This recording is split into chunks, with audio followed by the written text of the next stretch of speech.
विजयनगर साम्राज्य का प्रांगण हमेशा की तरह चहल पहल से भरा हुआ था। सैनिक अपनी अपनी चौकियों पर खड़े थे। दरबार में मंत्री राज्य के कामकाज पर चर्चा कर रहे थे और बाहर राजमहल के विशाल प्रांगण में नृत्य गान की तैयारी हो रही थी। लेकिन उस दिन कुछ अलग था। दोपहर की तपिश में अचानक उत्तर दिशा से एक अजनबी घोड़े पर सवार होकर महल के द्वार पर पहुंचा। उसके वस्त्र राजसी थे, लेकिन उन पर धूल और सफर की थकान साफ झलक रही थी। सैनिकों ने उसे रोका। कौन हो तुम और विजयनगर क्यों आए हो? पहरेदार ने पूछा। अजनबी ने धीरे से कहा, मैं उत्तरी प्रदेश के शैल दुर्ग से आया हूं। मैं राजा कृष्णदेव राय से तुरंत मिलना चाहता हूं। मामला राज से जुड़ा है। सैनिकों को उसकी गंभीर आवाज ने चौकन्ना कर दिया। उसे दरबार तक ले जाया गया। दरबार में राजा सिंहासन पर बैठे थे। उनके दोनों ओर मंत्री और विद्वान। तेनाली भी वहीं अपनी विशिष्ट मुस्कान के साथ विराजमान था। अजनबी झुककर बोला, महाराज, मैं वहां का संदेशवाहक हूं। हमारे शैल दुर्ग के आसपास एक अदृश्य साम्राज्य प्रकट होता है। लोग कहते हैं कि रात होते ही वहां से अजीब प्रकाश फैलता है और सुबह तक गांव वाले गुम हो जाते हैं। हम डरे हुए हैं। कृपा करके मदद कीजिए। दरबार में सन्नाटा छा गया। कुछ मंत्री हंस पड़े। ये कैसी मूर्खता है? अदृश्य साम्राज्य, ये सब अंधविश्वास हैं। लेकिन तेनाली की आंखें चमक उठीं। उसने सोचा, यह मामला साधारण नहीं है। शायद इसमें कोई बड़ा रहस्य छुपा है। राजा ने गहरी आवाज में कहा, तेनाली, तुम्हें क्या लगता है? तेनाली मुस्कुराकर बोला, महाराज, हर अफवाह में कुछ ना कुछ सच्चाई छिपी होती है। मेरा मानना है कि हमें इसकी तह तक पहुंचना चाहिए। अगर यह सच है तो यह हमारे राज्य के लिए खतरा हो सकता है। अगर झूठ है तो डर फैलाने वालों को पकड़ना होगा। राजा ने तुरंत आदेश दिया, ठीक है तेनाली, तुम मेरी ओर से दूत बनकर शैलदुर्ग जाओ। सत्य का पता लगाओ। तेनाली ने झुककर प्रणाम किया। एक नई यात्रा आरंभ होने वाली थी। तेनाली अपने कुछ विश्वस्त सैनिकों के साथ कई दिन की यात्रा कर शैलदुर्ग पहुंचा। ये एक प्राचीन किला था जो ऊंचे पहाड़ों के बीच बसा हुआ था। गांव के लोग भयभीत थे। जैसे ही सूर्य ढला, गांव में खामोशी छा गई। कोई बाहर नहीं निकलता। तेनाली ने देखा कि हर घर के दरवाजे बंद थे और खिड़कियों से हल्की रोशनी झलक रही थी। गांव का बुजुर्ग उसके पास आया। महाराज, रात को मत निकलना। पहाड़ी की ओर से अजीब धुंध आती है।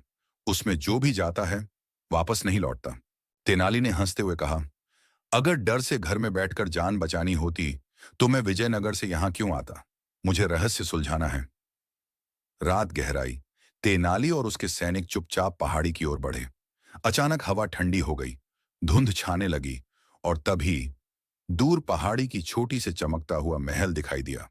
उसकी मीनारें आकाश तक उठी हुई थीं, लेकिन वह महल आधा पारदर्शी था, मानो हवा में बना हो। सैनिक कांप उठे। देवता की कसम, ये क्या है? तेनाली ने गंभीर स्वर में कहा, यह या तो किसी मायावी शक्ति का खेल है या फिर किसी ने चालाकी से लोगों को डराने का इंतजाम किया है। हमें सच जानना होगा। वे धीरे धीरे महल की ओर बढ़े। जैसे ही वे करीब पहुंचे, अचानक सैनिकों में से एक चीख पड़ा और धुंध में गायब हो गया। बाकी सैनिक डर से भाग गए। अब तेनाली अकेला रह गया। उसने अपने आप से कहा, अब तो यही सही मौका है। सच तक पहुंचना अकेले ही होगा। वह उस चमकते महल के भीतर कदम रखता है। महल के भीतर पहुंचते ही तेनाली को लगा जैसे वह किसी और ही लोक में आ गया हो। दीवारें पत्थर की नहीं बल्कि प्रकाश से बनी थीं। गलियारे में कोई प्रहरी नहीं था, लेकिन अजीब फुसफुसाहटें गूंज रही थीं। स्वागत है, स्वागत है। तेनाली ने अपनी हिम्मत कायम रखी। उसने आगे बढ़ते हुए देखा कि एक विशाल सभा कक्ष है। वहां सिंहासन पर एक रहस्यमयी पुरुष बैठा था, जिसके वस्त्र सोने चांदी जैसे चमक रहे थे। उसने कहा, तेनाली, तुम्हारा इंतजार था। तेनाली चौंक गया। तुम कौन हो और मेरा नाम कैसे जानते हो? वह पुरुष मुस्कुराया। मैं इस अदृश्य साम्राज्य का अधिपति हूं। सदियों पहले मुझे एक शाप मिला था। जब तक कोई बुद्धिमान व्यक्ति 7 परीक्षाएं पार नहीं करेगा, मेरा साम्राज्य अदृश्य ही रहेगा और लोगों की आत्माएं इसमें खिंचती रहेंगी।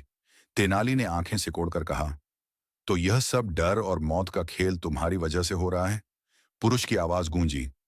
अगर तुम यह शाप तोड़ सकते हो तो मैं मुक्त हो जाऊंगा, परंतु असफल होने पर तुम्हारी आत्मा भी यहीं कैद हो जाएगी। तेनाली हंसा। ठीक है, मैं तैयार हूं। सातों परीक्षाएं बताऊं। पहली परीक्षा, भ्रम का दर्पण। तेनाली को एक कमरे में ले जाया गया जहां चारों ओर दर्पण लगे थे। हर दर्पण में उसका चेहरा विकृत होकर दिख रहा था। एक आवाज आई, सही दर्पण चुनो, तभी बाहर निकल सकोगे। तेनाली ने सोचा, यह आत्मज्ञान की परीक्षा है।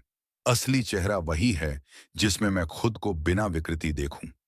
उसने शांत मन से देखा और बीच वाले दर्पण को चुना। द्वार खुल गया। एक विशाल कक्ष में सोने के सिक्के ढेर लगे थे। आवाज आई, जिसने लालच किया वह यहीं मर जाएगा। तेनाली ने सिक्कों को देखा और हंसते हुए बोला, मैं तो पहले ही विजयनगर का हूं। वहां सोने से ज्यादा बुद्धि की कीमत है। उसने सिक्कों को अनदेखा किया और आगे बढ़ गया। तेनाली को एक झील पार करनी थी जिसमें मगरमच्छ तैर रहे थे। सैनिक होते तो घबरा जाते, पर तेनाली ने ध्यान से देखा, ये मगरमच्छ असली नहीं, ये छाया है। वह निडर होकर झील पार कर गया। तेनाली चार और परीक्षाएं पार करता गया। चौथी में उसे तंत्र मंत्र के माया जाल से निकलना पड़ा। पांचवीं में उसे अपने सबसे प्रिय वस्त्र त्यागने पड़े। छठी में उसे सत्य बोलना पड़ा, भले ही वह उसके लिए अपमानजनक था। सातवीं और सबसे कठिन परीक्षा में उसे अपने प्राण तक दांव पर लगाने पड़े, लेकिन हर बार उसकी बुद्धि और साहस ने जीत दिलाई। अंत में वह सिंहासन वाले कक्ष में पहुंचा। वह रहस्यमयी पुरुष अब थका हुआ लग रहा था। उसने कहा, तेनाली, तुमने सभी परीक्षाएं पार कर ली। अब मैं तुम्हें सत्य बताता हूं। मैं कोई देवता या दानव नहीं हूं। मैं शैल दुर्ग का राजा था। मेरे मंत्रियों ने मुझे धोखा दिया और तांत्रिकों की मदद से मुझे शापित कर दिया। तब से मेरा साम्राज्य अदृश्य हो गया। आत्माएं इसमें खिंचती रहती हैं। तुमने यह शाप तोड़ा है। अब मैं और मेरी प्रजा मुक्त होंगे। धीरे धीरे महल की दीवारें मिटने लगीं। धुंध हट गई। गांव के लोग लौट आए। तेनाली विजयनगर लौटकर राजा कृष्णदेव राय को पूरी कथा सुनाता है। राजा हंसते हुए बोले, तेनाली, तुम्हारी बुद्धि सचमुच अद्भुत है। जहां सैनिक भी डर जाते, वहां तुमने साहस और चतुराई से शाप तोड़ा। तेनाली ने मुस्कुराकर कहा, महाराज, असली अदृश्य साम्राज्य कोई जादू नहीं होता, बल्कि मन का भय होता है। जब हम भय को जीत लेते हैं, तब कोई शक्ति हमें रोक नहीं सकती। दरबार गूंज उठा। तेनाली की बुद्धिमत्ता का एक और किस्सा इतिहास में दर्ज हो गया। लालच, भय और अहंकार ही असली दुश्मन हैं। बुद्धि, साहस और सत्य ही हर मायाजाल को तोड़ सकते हैं। सबसे कठिन साम्राज्य जो अदृश्य होता है, वह मन का साम्राज्य है।